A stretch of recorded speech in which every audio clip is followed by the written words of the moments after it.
Welcome back to the Cascais Women's Pro. We're getting deeper into round 4. It is the round before the quarterfinals. An official result from previous. Defay gets that win. Now, Sage Erickson takes on Alessa Quizon in another all-important heat here. Realizing what it takes to take the next step, to get to the next level. Here she is. Sage Erickson will activate an opening ride of this encounter. Open slash into the wind. She'll keep that board steady, and that's a nice completion right there. Beautiful. Stitches it together. That's the combination that the panel are asking for.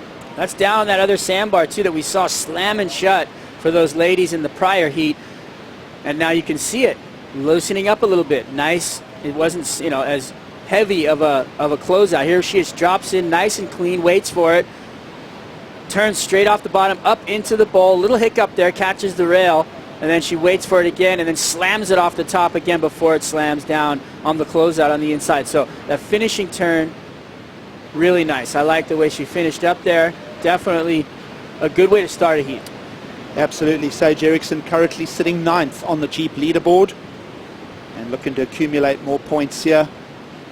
She's had a 13th as a disappointment at Bells, but she did start with a quarterfinal 5th place finish, eventually falling to Courtney Conlog at Snapper Rocks. So a good start for Sage.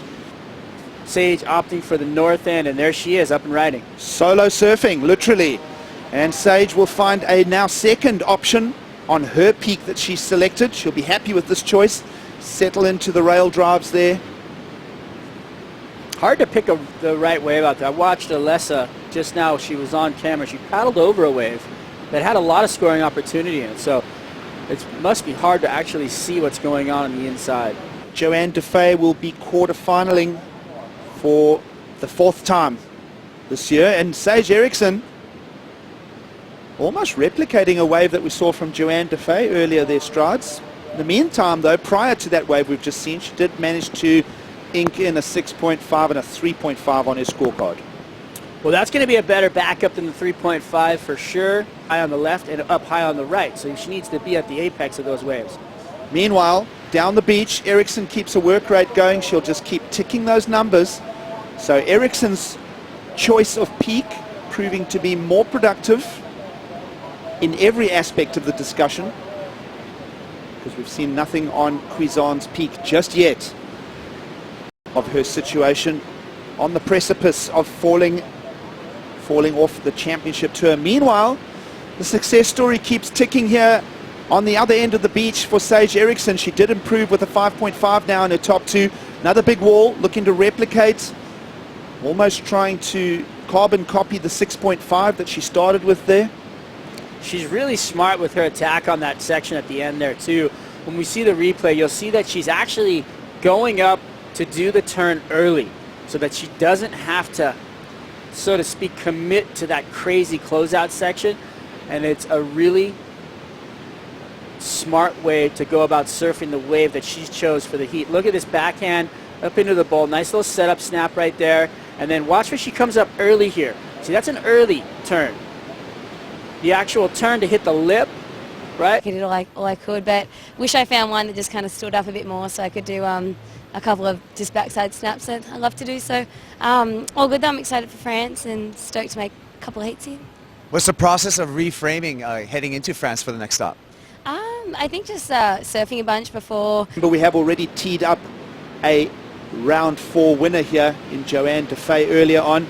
Quizon will push in, and she'll now get movement on the forehand. Little snap, and there's that chunky section. She'll squeeze around it. Soft shoulder. It'll just get a little stuck for Quizon. Nice little hack there at the end. So now, here is the start of the comeback story for Alessa Quizon. It's what you were saying, Strada. She's found the activation. Finally taken her close to 22 minutes to find that second counting ride. And well, can we really even count the 0.5 at this stage in the discussion? Well, get her out of combo land. Here it is. Sage took a look at it, didn't want it, so Alessa got to take the wave. Nice little open face snap right there. Tried to beat the section. She does. Gets another little turn off. Not the wave she was really looking for, but this little turn on the inside showed a little flair. Well, a 4-point flat. So it's a building block, but it's a big requirement. Well, But like I said, she only needs one wave now. So she's out of the combo. She's back in the game. She's got time. Almost 7 minutes. That's enough time for 2 waves. She could get 2 6s in a heartbeat. She's that good. She could just throw down a couple of nice turns on, a 2-turn combo on 2 waves, and that's all she wrote, putting Sage back up on her heels. New scores. Here's a little heat recap of what's going on. Obviously, pretty one-sided here with Sage getting all the waves to open up. This wave, a little hiccup at the beginning, but she finished really strong on the inside corner. Nice little sweep right there, Giggs. Nice top corner turn there for Sage Erickson to get that 6.5 in her scorecard open. Backing it up straight away with more numbers, a 5.5, also appearing in her top 2, Strada. Yeah, and then coming to the bottom right there, it's the spoiler on that inside turn. And this is Alessa's wave, where she tagged it, came around, tried to get a little open face, and then this little turn on the inside where she showed some flair, which we love. Little drop wall and hack on the face. Got her a 4-point right, got her back in the game, and now we're under 5, and she's searching for that 8.0. It's way down the beach. And, well, guess what? Here comes that moment for Alessa Quizon. Opportunity into the offshore sideshore breeze.